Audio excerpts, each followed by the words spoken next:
পুলিশের ভূমিকা খুবই খারাপ। আমাদেরকে মেন কথা একটা কথা বলি, যারা 2021 সালে এবং 2023 সালে যারা বেইমানি করে আমাদের এখানে আইএসএফ যারা এনেছিল, আরাবুল ইসলাম ছেলে হাকিমুল ইসলাম, কাইজার আহমেদ, প্রদীপ মণ্ডল এবং এর সাথে আমাদের অদুদ্দা যুক্ত আছে। এখানে আমাদের সুস্থ অঞ্চল, আমাদের অঞ্চলে আমরা ভালো পজিশন আছে দেখে ওরা যাচ্ছে যে আমাদের অঞ্চলটাকে আইএসএফ হাতে তুলে দেবে বলে ওরা চক্রান্ত করে একটা গেম প্ল্যান সাজাচ্ছিল। তাই আজকের আমাদের ভোগড়ি অঞ্চলের তৃণমূল কংগ্রেস কর্মীরা তারা প্রতিবাদ জানিয়েছে ওদের বিরুদ্ধে। কোনো হামলা হয়নি, ওরা চক্রান্ত পরিকল্পনা করেছে, কোনো হামলা কোনো ব্যাপারই হয়নি এখানে আমাদের।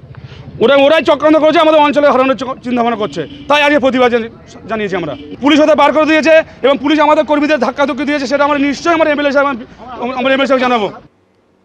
26-এর বিধানসভা নির্বাচনের আগে ফের একবার উত্তপ্ত ভাঙড়। আরাবুল ইসলাম বনাম শওকত মোল্লার অনুগামীদের দ্বন্দ্ব ফের একবার প্রকাশ্যে এসেছে। আর এই ঘটনায় ক্যানিং পূর্বে তৃণমূল বিধায়ক তথা পর্যবেক্ষক শওকত মোল্লা বলছেন, খোঁজ খবর নিয়ে দেখছি। আমি তো আছি ওখান থেকে 70 কিলোমিটার দূরে। আমি তো সাতগাছিয়া আছি। সাতগাছিয়া বিধানসভায় আমাদের প্রিয় নেতা অভিষেক বন্দ্যোপাধ্যায়ের সেবাশ্রয় চলছে, সেবাশ্রয় ক্যাম্পেই আছি এখানে। আমি পরে খোঁজ খবর নিয়ে জানাবো। ক্যানিং পূর্বে তৃণমূল বিধায়ক শওকত মোল্লা, যিনি ভাঙড়ের পর্যবেক্ষক, তিনি বলছেন খোঁজ খবর নিয়ে দেখছি। যদিও তার সঙ্গে আরাবুল ইসলামের এই যে দ্বন্দ্ব, তা কিন্তু বারবার সামনে এসেছে। গত বছরে এই নিয়ে তৃণমূল শীর্ষ নেতৃত্বকে হস্তক্ষেপ পর্যন্ত করতে হয়েছিল। পরিস্থিতি এমন পর্যায়ে পৌঁছয় যে একতা দুই বিরোধী গোষ্ঠী কাইজার আহমেদ এবং আরাবুল ইসলাম তারা যৌথ সাংবাদিক বৈঠক করে মুখ খুলেছিলেন শওকত মোল্লার বিরুদ্ধে।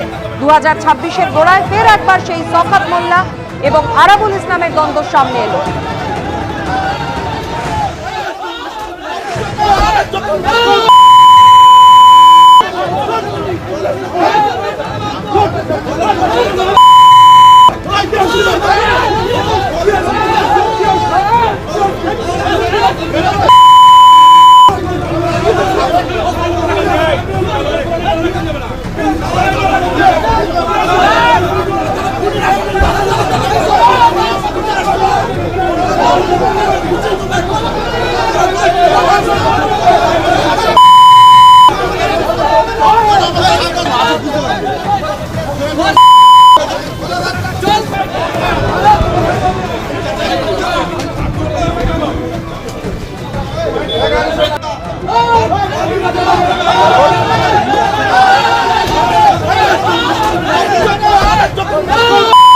গত শুক্রবার তৃণমূল আইএসএফ সংঘর্ষে উত্তপ্ত হয়ে উঠেছিল ভাঙড়, আর এবার তৃণমূলের এই দুই গোষ্ঠীর মধ্যে দ্বন্দ্বে উত্তপ্ত হয়ে ওঠে ভাঙড়। আরাবুল ইসলামের ছেলে হাকিমুল ইসলাম, যার গাড়িতে হামলার অভিযোগকে কেন্দ্র করে পরিস্থিতি এতটা উত্তপ্ত হয়ে উঠল, পরে পুলিশের হস্তক্ষেপে হাকিমুল ইসলাম এই পরিস্থিতি থেকে বেরিয়ে যান। হাকিমুল ইসলাম তিনি আর কি অভিযোগ করেছেন শোনাবো। এটা পুরোপুরি ক্যানিংয়ের হারমাদের নেতৃত্বে, হারমাদের কথা এটা হচ্ছে। যেভাবে শওকত মোল্লার কথায়, শওকত মোল্লার নেতৃত্বে যে আক্রমণ, আমার গাড়ির ওপরে আক্রমণ, আমাদের ওপরে আক্রমণ করার চেষ্টা হয়েছে, পুলিশ গিয়ে সেখান থেকে বিষয়টা মানে কন্ট্রোল করেছে। আমরা ফিরছিলাম, সেই অবস্থায় আমরা পাম্পে যখন এসে পৌঁছেছি, হঠাৎ করে অতর্কিতভাবে খয়রুল ইসলাম, ভাঙড় টু পঞ্চায়েত সমিতির কর্মাধ্যক্ষ, যেভাবে আমাদের ওপরে আক্রমণ করেছে, আমার ওপরে আক্রমণ করেছে, আমাদের ভাঙড় টু ব্লকের SC ST সেলের সভাপতি প্রদীপ মণ্ডল এবং পঞ্চায়েত সমিতির সভাপতি, এই পঞ্চায়েত সমিতির সদস্য ওনার মিসেস, তার ওপরেও যেভাবে আক্রমণ করেছে, একেবারে মাটিতে ফেলে খয়রুল নিজে মেরেছে, তার প্রমাণস্বরূপ CCTV আমাদের পাম্পের আছে। ভাঙড়ের এই ঘটনা, যেখানে তৃণমূলের দুই নেতৃত্ব তারা একে অপরের বিরুদ্ধে বিস্ফোরক অভিযোগ করছেন, তা নিয়ে রাজ্য বিজেপির সভাপতি শ্রমিক ভট্টাচার্যের প্রতিক্রিয়া রাখবো আপনাদের সামনে। ভাঙড় জুড়ে তৃণমূলের সঙ্গে তৃণমূলের সংঘর্ষ চলছে। শুধু ভাঙড় নয়, সারা পশ্চিমবঙ্গে এটা ছড়িয়ে পড়েছে এবং বিশেষ করে সংখ্যালঘু অধ্যুষিত এলাকায় সংখ্যালঘুকে খুন করছে, মরছে মুসলমান, মারছে মুসলমান। এই পরিস্থিতি তৈরি হয়েছে কাদের জন্য? তৈরি হয়েছে এখানে প্রশাসনের জন্য, এবং সেই প্রশাসনকে পরিচালনা করছে তৃণমূল কংগ্রেস। এবার নিজেদের মধ্যে ভাগ নিয়ে গন্ডগোল হয়েছে, 75-25, 50-50-এর ভাগ। মুখ্যমন্ত্রীর কোনো নিয়ন্ত্রণ নেই, পুলিশের কোনো নিয়ন্ত্রণ নেই। যতদিন তৃণমূল আছে এই সংঘর্ষ চলবে, পশ্চিমবঙ্গকে এটা দেখতে হবে। তো এই অসুস্থ সময় থেকে যদি আমাদের বেরিয়ে আসতে হয়, তার একটাই পথ হলো তৃণমূল কংগ্রেসের বিসর্জন। ভাঙড়ে যে ঘটনা ঘটেছে, গতকাল আরাবুল ইসলাম অনুগামী তৃণমূল নেতা অদূত মোল্লার বাড়িতে হামলা এবং খুনের হুমকির অভিযোগ সামনে আসে। অদূত মোল্লার বাড়িতে যান আরাবুল ইসলামের ছেলে এবং তৃণমূল নেতা প্রদীপ মণ্ডল। অদূতের বাড়ি থেকে বেরোনোর সময় চড়াও হয়, প্রদীপ মণ্ডলকে মারধর করা হয় এমনটাই অভিযোগ। পুলিশি হস্তক্ষেপে ব্যাপক উত্তেজনার মধ্যে সেখান থেকে বেরিয়ে যান আরাবুল ইসলামের ছেলে হাকিমুল ইসলাম। আর তারপরে পরিস্থিতি এভাবে উত্তপ্ত হয়ে ওঠে।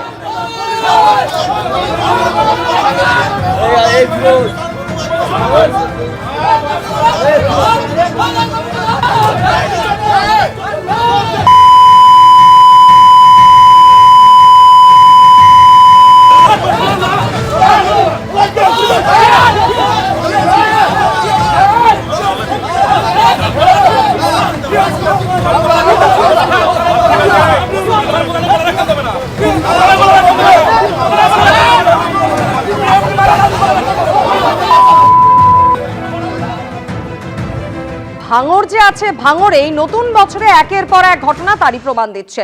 আপনাদের দেখাচ্ছিলাম তৃণমূলের দুই গোষ্ঠীর দ্বন্দ্বে যেভাবে উত্তপ্ত হয়ে উঠেছে ভাঙড়। অন্যদিকে গতকাল ফের উত্তপ্ত হয়ে উঠেছিল ভাঙড়। কি কারণে? তৃণমূল আইএসএফ সংঘর্ষে। ভাঙড় 1 নম্বর ব্লকের মাধবপুর থানা এলাকায় ঘটনা ঘটে। একটি গাড়ির যাওয়ার জায়গা করে দেওয়া নিয়ে সংঘর্ষ। সেই সংঘর্ষে দুপক্ষের বেশ কয়েকজন আহত হন। ঘটনাস্থলে ছুটে আসে মাধবপুর থানার পুলিশ। আহতদের উদ্ধার করে নিয়ে আসা হয় নলমুড়ি প্রাথমিক স্বাস্থ্য কেন্দ্রে। আইএসএফ এর এক মহিলা সমর্থকের অবস্থা গুরুতর, তাকে নিয়ে যাওয়া হয়েছে আরজিকর হাসপাতালে। তৃণমূল আইএসএফ সংঘর্ষে শনিবার উত্তপ্ত হয়েছিল ভাঙড়, যেখানে এক মহিলা গুরুতর জখম হন। তিনি হাসপাতালে চিকিৎসাধীন, তাকে আরজিকর হাসপাতালে নিয়ে আসা হয়।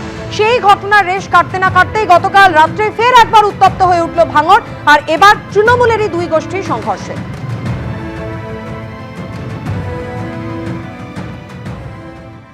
দেখুন, আমরা দেখেছি কালকে দক্ষিণ 24 পরগনায় বারাইপুরে এই বাংলার যুবরাজ বলা হয় যাকে, অভিষেক ব্যানার্জি একটি সভা করে, সেখান থেকে তিনি টার্গেট দেয় আগামী 2026 বিধানসভা ইলেকশনে আমাদের যে 214টি সিটাতে একটা হলেও বাড়বে, সেটা ভাঙড়।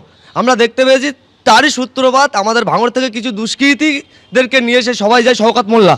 তারা ঘরে ফেরার পথে রাস্তার মধ্যে একটি গাড়ি নিয়ে প্রবলেম হয়। সেই অ্যাটাকটা, সেই গাড়ির প্রবলেমটা ছেড়ে দিয়ে রাজনৈতিক হিংসামূলক ওই দুষ্কৃতিগুলো আমাদের আইএসএফ যারা করে, লিডারদের বাড়ি তাদের মা বোনদের গিয়ে অ্যাটাক করে। আমরা তো সূত্র পরিমাণ বা ডাইরেক্টলি আমরা বলতে চাই এতটুকুই, কালকে যুবরাজ হিট দিয়েছে আর বাড়ি এসে আমাদের এই অ্যাটাক শুরু হয়েছে। আমরা আপাতত এখন থানায় আছি। আমরা হ্যাঁ, যাদেরকে অ্যাটাক করেছে দেখে প্রত্যেকেই আইএসএফ এর লিডার এবং কর্মী সমর্থক। আমাদের আক্রমণটা করে তারা যারা নেতৃত্বে বলতে এখানে আমাদের ভাঙড় 1 নম্বর ব্লকের আহসান এবং বাহারুল, এদের নেতৃত্বে এবং এনাদের ওপরে যিনি আছে শওকত মোল্লা যুবরাজের কাছে ভালো একটা মানে পারফরমেন্স করতে চায় এবং 2026-এ যে ভাঙড়টাকে শূন্য করতে চায় এই অশান্তিমূলক রাজনীতি করে, সেদিকে তাকিয়ে থেকে যুবরাজ বলে দিয়েছে ওনার মানে প্রমোশন হবে, সেদিকে তাকিয়ে থেকে এই অশান্তি। অভিষেক বন্দ্যোপাধ্যায়ের ছায়া দেখে ওরা ভয় পাচ্ছে। এদের কথাবার্তা শুনে আমার এটুকুই মনে হচ্ছে।